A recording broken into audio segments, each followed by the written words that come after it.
আর innocent টাইপের ছেলে, কিন্তু আসল সত্যিটা হলো সে একজন বদমেজাজি, একদম ব্যাড বয়। যেই তার সামনে আসে সে খুব তাড়াতাড়ি বুঝতে পারে যে সে খুব ভুল করেছে।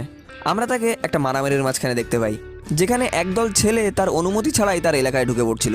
তারা বুঝতে পারেনি যে এ কতটা ঘাতক হতে পারে। সে একাই তাদের উপরে ঝাঁপিয়ে পড়ে। এটা স্পষ্ট যে সে একজন দক্ষ ফাইটার। সে অনেক রকম মার্শাল আর্ট জানে আর কাউকে ভয় পায় না। সে তাদের সব আক্রমণ সহজেই এড়িয়ে যায়, হাড়গোড় ভেঙে দেয় আর সহজেই তাদেরকে হারিয়ে দেয়। ভয়ে কাঁদতে কাঁদতে তাদের মধ্যে একজন আফসোস করে যে কেন সে এই ছেলের এলাকায় পা রেখেছে। এরপর আমরা এই ছেলেটার ব্যাপারে একটু ভালো করে জানতে পারি। সে তার মোটরসাইকেল নিয়ে তার বন্ধুদের সাথে দেখা করতে যাচ্ছিল। আমরা জানতে পারি যে তার নাম হায়াক। সে আসলে একজন হাই স্কুল ছাত্র ছিল। সে স্কুল ছেড়ে দিয়ে তার বন্ধুদের সাথে রাস্তায় থাকার সিদ্ধান্ত নিয়েছে। তাদের মধ্যে একজন বন্ধু তাকে একটা মোটরসাইকেল রেসে যোগ দেওয়ার প্রস্তাব দেয়, যাতে তাদের কিছু টাকা রোজগার হয়ে যায়। সবাই রাজি হয়ে তার সাথে সেই রেসের দিকে রওনা দেয়।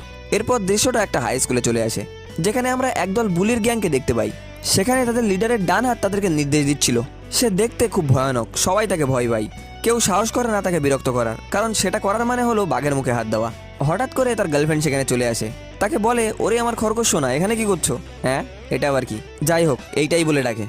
সে বলে সে রেগে আছে আর তার সাথে ঝগড়া করতে চাই। এই শক্তপোক্ত বদমাইশটা তখনই শান্ত হয়ে যায় আর বলে যে তুমি যা বলবা তাই হবে। নাও, হয়ে গেছে না, এখানেও একটা বাঘ মেয়ের চক্করে পড়ে ভিজে বেড়াল।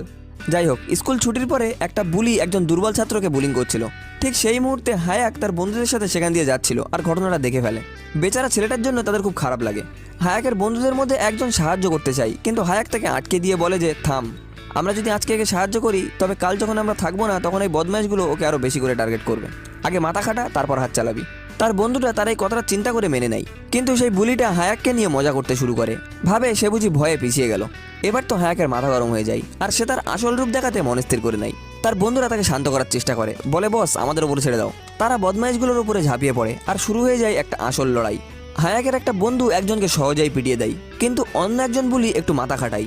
সে এক মুঠো বালি নিয়ে তার চোখে ছুঁড়ে মারে আর হাসতে হাসতে বলে যে যুদ্ধে আর ভালোবাসাই সবকিছুই চলে।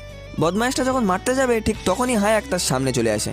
বদমাইশটা হায়াকের উপরে একই ধুলো ছিটানোর চালাকি করার চেষ্টা করে, কিন্তু সেটা কোনো কাজে লাগে না। হায়াক সেটা এড়িয়ে গিয়ে একটা হাসি দিয়ে বলে যে আরে আমার মুন্না, আমি তোকে চিনি, তুই যে স্কুলের স্টুডেন্ট ছিলি সেই স্কুলের প্রিন্সিপাল আমার কাছ থেকে টিউশন নিত। সে বদমাইশটার উপরে ঝাঁপিয়ে পড়ে আর কিছু সেকেন্ডের মধ্যেই তাকে আছড়ে ফেলে দেয়। ভয়ে তারা সেখান থেকে পালিয়ে যায়। সেই দুর্বল ছাত্রটা তাদেরকে ধন্যবাদ জানিয়ে বলে যে সুযোগ পেলে সে তাদেরকে প্রতিদান দেবে। হায়াক বলে যে কোনো দরকার নেই, কিন্তু যদি সত্যিই কিছু করতে চাও তাহলে আজ দুপুরের খাবারটা আমাদের খাইয়ে দাও। ছেলেটা রাজি হয়ে তাদেরকে একটা রেস্টুরেন্টে নিয়ে যায়।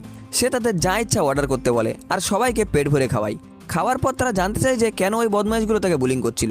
সে বলে যে এইসব